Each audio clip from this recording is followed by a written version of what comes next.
네, 안녕하세요. 축구 생각입니다. 주말에 있는 축구 승무패 토토 최종픽 공유 드리도록 하겠습니다. 제가 평균적으로 8개에서 10개가 적중이 되기 때문에 그 점 참고해 주시면 좋을 것 같고요. 그리고 멤버십 관련해서는 배팅 내역이라든지 아니면 단톡방 참여를 희망하고 싶으신 분들만 멤버십에 가입을 해주시면 좋을 것 같습니다. 우선 2월이 또 됐습니다. 지난주에 이제 K리그와 J리그 경기들이 들어왔는데 저는 좀 처참한 결과가 나왔었죠. 그래서 좀 생각했던 거대로 좀 안 나왔었던 경기도 많았고, 이변이 좀 너무나도 많았었기 때문에 이번 회차에서도 이제 또 2월이 됐고요. 이번 회차는 다행히 EPL과 이제 라리가 경기들로 구성이 되어 있습니다. 정말 시즌 막바지이기 때문에 동기부여적인 부분을 꼭 포함을 해야 되는 회차인 것 같다라고 생각을 하고 있습니다. 첫 번째 경기부터 말씀을 드리겠습니다. 본머스 대 브랜드퍼드의 경기고요. 본머스는 12, 브랜드퍼드는 16위에 위치하고 있습니다. 우선 동기부여는 브랜드퍼드가 더 높죠. 일단 브랜드퍼드 같은 경우에는 지금 경기가 몇 경기 남지 않은 상황에서 거의 지금 잔류에 지금 36경기를 치른 상황이거든요. 근데 지금 36경기 치른 상황에서 루턴타운과 경기가 10점 차이가 나기 때문에 사실 잔류에 성공을 한 브랜트퍼드이기 때문에 정정을 하겠습니다. 동기부여가 없다라고 보시는 게 맞는 것 같고, 본머스도 동기부여 자체는 없습니다. 저는 일단 본머스가 최근에 보여주는 경기에서의 모습들도 굉장히 좋고, 동기부여가 떨어진 상황에서도 좋은 경기력을 지속적으로 보여주고 있는 상황이기 때문에 브랜드퍼드의 공격적인 부분들도 최근에 좋은 부분들도 분명히 있지만, 흐름적으로도 본머스가 좋고 경기력적으로도 본머스가 굉장히 좀 좋은 모습들을 많이 보여주고 있기 때문에 저는 이 경기는 좀 쉽게 결정을 했습니다. 본머스의 단통 승만 가져가 보도록 하겠습니다. 자, 이번 경기입니다. 에버튼 대 셰필드의 경기고요. 에버튼은 15위, 셰필드는 22위에 위치하고 있습니다. 일단은 셰필드가 동기부여는 높은데 강등이 확정이 되기 때문에 사실 동기부여가 높다라고 보긴 좀 어려운 것 같고, 에버튼은 앞서 말씀드린 브랜트퍼드와 마찬가지로 잔류가 지금 확정이 된 상황이기 때문에 동기부여는 없는 상황이라고 볼 수가 있겠습니다. 일단 셰필드는 예상했던 대로 강등이 됐기 때문에 최근 10경기 동안 승리도 없죠. 경기력도 수비적으로도 완전히 엉망인 것 같고, 에버튼 같은 경우에는 밸런스는 뭐 최근에는 그래도 시즌 초반에 비해서는 좋아졌다라고 생각을 하고, 흐름도 나쁘지 않지만 득점적인 부분들이 너무 좀 떨어져 있다라고 생각을 하고 있습니다. 저는 일단은 에버튼도 동기부여가 없는 상황에서 셰필드가 뭐 동기부여는 있지만 강등이 확정이 됐기 때문에 사실 이 경기 에버튼에게 80%가 넘는 투표를 받을 만큼 에버튼이 경기력이 나쁘진 않은데 득점적인 부분들이 저는 좀 아쉽다라고 생각을 해요. 그래서 이 경기는 무승부까지는 받쳐야 되지 않을까라는 좀 생각을 했고, 에버튼의 승에 가깝지만 말씀드렸다시피 에버튼이 경기력에 비해서 득점이 많이 나오는 팀은 아니기 때문에 저는 무승부까지 받쳐서 승부 투픽을 가져가 보도록 하겠습니다. 3번 경기입니다. 뉴캐슬 대 브라이튼의 경기고요. 뉴캐슬은 6위, 브라이튼은 11위에 위치하고 있습니다. 두 팀 맞대결에서의 특이사항은 없고요. 뉴캐슬이 더 좋은 흐름을 보여주고 있죠. 동기부여는 아무래도 뉴캐슬이 조금 더 높다라고 볼 수가 있겠고, 브라이튼은 크게 동기부여가 없죠. 저는 이 경기도 좀 쉽게 결정을 한 것 같아요. 경기적인 부분에서도 지금 브라이튼이 잔류가 확정이 되고 나서 경기력을 보면 득점적인 부분들이 원래도 좋지 않았는데 동기부여도 떨어지면서 득점도 같이 받쳐주지 않는 모습들을 보여주고 있고, 수비에서의 불안한 부분들도 더 가중이 되고 있습니다. 그 전에는 사실 밸런스도 좀 어느 정도 잡혀져 있었고 강팀 상대로 좀 잘 비비는 이런 도깨비적인 부분들을 보여줬었는데, 지금은 동기부여가 떨어지고 나서의 부분들은 그런 부분이 안 나오고 있죠. 그리고 말씀드렸다시피 뉴캐슬 동기부여가 있는 상황이라면 저는 뉴캐슬의 단통 승만 가져가 보도록 하겠습니다. 4번 경기입니다. 토트넘 대 벌리의 경기고요. 토트넘은 5위, 벌리는 19위에 위치하고 있습니다. 두 팀 맞대결에서는 토트넘이 압도적인 모습들을 보여줬었고, 흐름 역시 토트넘이 좋습니다. 근데 토트넘이 최근에는 좀 여러 강팀들을 만나면서 연패를 좀 이어나가고 있는 상황이죠. 하지만 상대가 벌리예요. 물론 뭐 벌리가 동기부여는 있는 상황이지만 지금 토트넘도 마찬가지로 동기부여가 있고 벌리가 토트넘 상대로 약했었기 때문에 토트넘이 지금 4위를 노려하는 그런 모습에서 지금 벌리를 만나서 저는 이변이 나올까에 대해서는 저는 좀 가능성이 좀 희박하지 않나라고 생각을 하고 있습니다. 이 경기는 토트넘의 단통 승만 가져가 보도록 하겠습니다. 자, 5번 경기입니다. 웨스트햄 대 루턴타운의 경기고요. 웨스트햄은 9위, 루턴타운은 18위에 위치하고 있습니다. 강등권에 위치하고 있는 루턴타운인데 남은 경기를 잘 치르면 노팅엄과의 승점 차이가 3점밖에 나지 않거든요. 그래서 동기부여는 굉장히 높다라고 볼 수가 있겠고 웨스트햄은 동기부여는 없습니다. 일단은 루턴타운이 동기부여가 높은 상황에서 최근에 경기력이나 흐름이나 좋지 않은 웨스트햄을 만났습니다. 루턴타운에게는 굉장히 좀 큰 기회라고 생각을 하고 있고 저는 EPL에서 이 경기를 좀 이변을 보고 있죠. 아무래도 동기부여적인 모습에서 가장 좀 잔류에 도전을 할 만한 팀은 루턴타운이라고 생각을 하고 있고 루턴타운이 수비적으로 불안하긴 하지만 웨스트햄도 최근의 모습들을 보면 동기부여가 떨어지고 나서 실점적인 부분들도 굉장히 많고 공격에서의 부분들도 이전에 비해서는 좀 다시 또 화력이 나빠지고 있는 상황이라고 생각을 해요. 그래서 루턴타운이 홈이었다면 조금 더 이변을 받겠지만 어쨌든 원정에서의 경기고 웨스트햄의 홈은 좀 쉽지 않다라는 부분이 있겠고 그래서 저는 웨스트햄의 승을 배제할 수는 없을 것 같다라고 생각을 했습니다. 저는 이 경기 말씀드린 상황들을 고려를 해서 승무패로 지어보도록 하겠습니다. 자, 6번 경기입니다. 울버햄튼 대 크리스탈 팰리스의 경기고요. 울버햄튼은 12위, 크리스탈 팰리스는 14위에 위치하고 있습니다. 두 팀 맞대결에서의 특이사항은 없고요. 흐름은 크리스탈 팰리스가 좋습니다. 울버햄튼이 홈인데도 불구하고 순위가 더 높은데도 불구하고 역배당을 받은 부분은 아무래도 최근에 크리스탈 팰리스가 동기부여가 떨어지고 나서 울버햄튼은 좀 하향으로 내려가고 있는 상황이고 반대로 크리스탈 팰리스는 동기부여가 떨어지고 오히려 더 좋은 경기력을 보여주고 있는 상황입니다. 그래서 크리스탈 팰리스가 원정인데도 불구하고 정배당을 받은 부분이 있겠죠.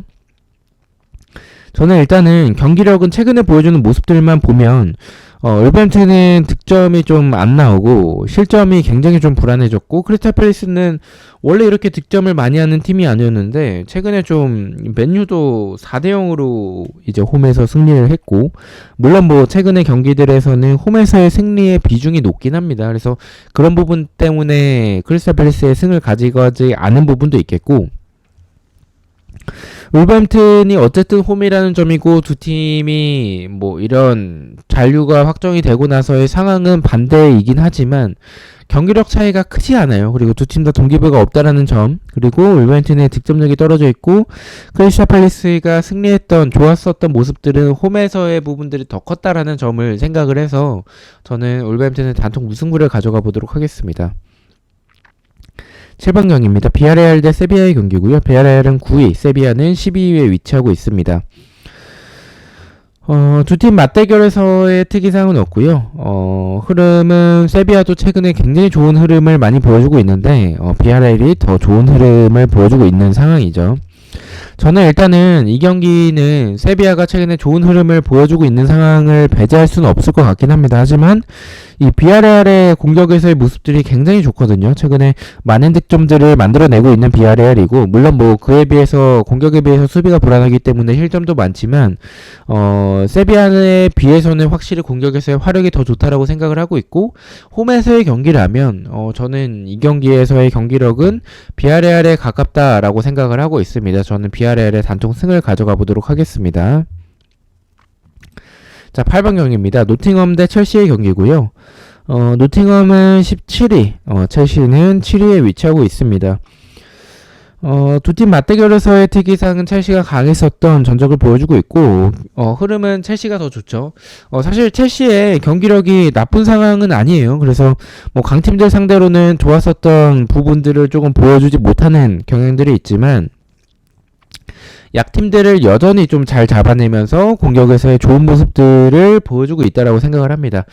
그럼에도 불구하고 무승부를 바친 이유는 아무래도 첼시는 동기부여가 떨어지는 상황이고 노팅엄은 강등 버프 지금 잔류권에 위치하고 있지만 18위인 루턴타운과 승점이 3점밖에 차이가 나지 않아요. 그래서 이 경기에 무승부까지 가져가야 될 경기라고 생각을 하고 있습니다. 그래서 저는 노팅엄의 무패 투픽을 가져가 보도록 하겠습니다. 첼시가 이런 약팀들을 잘 잡아내기 때문에 사실 첼시의 단통 승만 가져가도 될 것 같은데 동기부여를 배제하기에는 너무 승점 차이가 많이 나지 않는 상황이라서 저는 노팅엄의 무승부까지는 가져가야 될 것 같다라고 생각을 했습니다. 자, 9번 경기입니다. 빌바오 대 오사수나의 경기고요. 빌바오는 5위, 오사수나는 13위에 위치하고 있습니다. 두 팀 맞대결에서의 특이사항은 없고요. 흐름을 빌바오가 조금 더 좋은 상황인데 최근에 좀 득점이 많이 터지지 않으면서 무승부를 좀 많이 가져가는 모습들을 보여주고 있어요. 하지만 홈에서의 경기고 오사수나가 지금 동기부여가 없다라고 보는 게 맞을 것 같거든요. 그래서 잔류에도 가까운 상황이기 때문에 지금 원정에서의 오사수나는 믿을 만한 팀이 아니기도 하고 빌바오가 최근에 득점적인 부분들이 떨어져 있긴 하지만 오사수나가 수비적으로는 좀 불안한 편에 속한다라고 생각을 해서 저는 빌바오의 단통 승만 가져가 보도록 하겠습니다. 자, 10번 경기입니다. 카디스 대 헤타페의 경기고요. 카디스는 18위, 헤타페는 12위에 위치하고 있습니다. 두 팀 맞대결에서의 특이사항은 헤타페가 조금 더 강했었던 전적을 보여주고 있고 흐름은 비슷합니다. 두 팀 다 스타일적으로도 그렇고 공격에서의 모습들이 좀 아쉽고 수비에서의 좀 불안한 부분들을 보여주고 있는 두 팀의 맞대결이죠. 저는 그 점에 조금 더 집중을 했던 것 같아요. 물론 헤타페가 동기부여는 없지만 카디스가 동기부여는 높아요. 근데 경기력을 놓고 보면 사실 헤타페가 더 좋고 이 득점적인 부분들을 보면 비슷하다라고 생각을 하거든요. 그래서 0대0의 결과가 나올 가능성이 또 좀 높지 않나라고 보고 있습니다. 그래서 저는 카디스의 단통 무승부를 가져가 보도록 하겠습니다. 11번 경기입니다. 아틀레티코 대 셀타비고의 경기고요. 이 경기는 상대 전적에서도 아틀레티코가 압도적이었고 흐름이 아틀레티코가 최근에 좀 아쉬운 부분들도 있지만 어쨌든 10경기 동안에 무승부가 좀 없었던 전적과 셀타비고도 좀 무승부가 적었었던 최근의 모습들을 보면 저는 승패 방향이라면 저는 아틀레티코 쪽을 가져가 보도록 하겠습니다. 아틀레티코의 단통 승을 말씀을 드리도록 하겠습니다. 12번 경기입니다. 맨유 대 아스날. 이 경기 좀 지운 거에 대해서 의아하실 것 같긴 해요. 일단은 맨유의 동기부여가 어쨌든 6위까지는 도전해 볼 수 있는 위치긴 하지만 아스날의 우승에 대한 경쟁이 더 동기부여가 높다라고 볼 수가 있을 것 같은데 일단은 최근의 모습들을 맞대결 전적을 보면 맨유가 좀 많이 밀리긴 해요.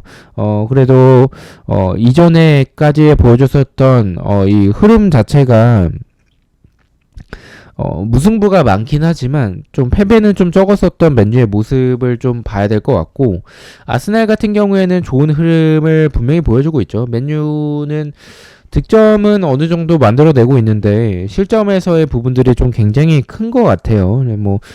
수비에서의 불안한 부분들을 지울 수는 없을 것 같고 득점은 많지만 사실 공격에서의 경기력이 좋다라고 볼 수는 없을 것 같은데 일단은 아스날은 분명히 공격적으로 나올 겁니다. 승리하려고 나올 거예요. 근데 맨유가 그것을 잘 막아낼 수 있을지에 대해서는 의문이지만 막아내고 역습으로 나아간다면 맨유가 역습적인 공간이 있을 때의 모습들은 나쁘지 않기 때문에 저는 승의 결과도 나올 수도 있을 것 같다라고 생각을 해요.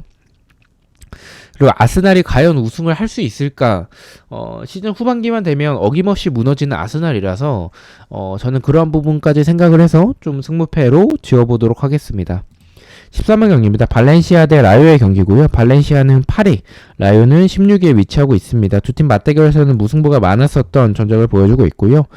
흐름은 발렌시아가 조금 더 좋은 상황인데 이 경기는 좀 무승부의 느낌이 좀 강하게 들어서 고민을 좀 많이 했습니다. 하지만 그렇게 생각했던 부분은 일단 발렌시아가 득점에서의 경기력은 분명히 나쁘지 않은데 공격을 전개하는 과정도 좋고 찬스도 많이 만들어내는데 그것이 득점으로 연결되지 않을 때가 너무나도 많아요. 근데 상대가 라요라면 저는 그래도 홈에서의 발렌시아가 동기부여는 조금 높진 않지만 저는 라요 정도는 잡아낼 수 있지 않을까, 득점을 충분히 만들어낼 수 있지 않을까라는 생각을 해서 경기력이 더 좋은 발렌시아를 택하도록 하겠습니다. 단통 승을 가져가 보도록 하겠습니다.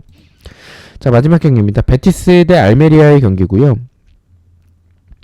사실 알메리아는 뭐 경기 끝까지 가봐야 되긴 하는데, 리그 끝까지 가봐야 되지만 강등에 좀 가까운 것 같고, 베티스는 지금 유럽 대항전 진출에 대한 그런 동기부여가 높기 때문에 투표율도 굉장히 높게 받은 상황이죠. 근데 베티스의 흐름이 엄청나게 좋은 상황은 아니긴 해요. 역시나 베티스의 고질적인 문제는 공격에 비해서 수비에서의 공간들이 너무나도 많다라는 점이 있겠죠. 하지만 알메리아의 수비가 더 불안하기 때문에 저는 이 경기는 베티스의 단통 승만 가져가 보도록 하겠습니다. 자, 이렇게 해서 14경기에 대해서 최종픽 공유를 모두 마쳤고요. 저는 또 승부패와 프로토 경기들로 다시 찾아뵙도록 하겠습니다. 시청해주셔서 너무나도 감사드리고 구독과 좋아요 너무나도 감사합니다. 감사합니다.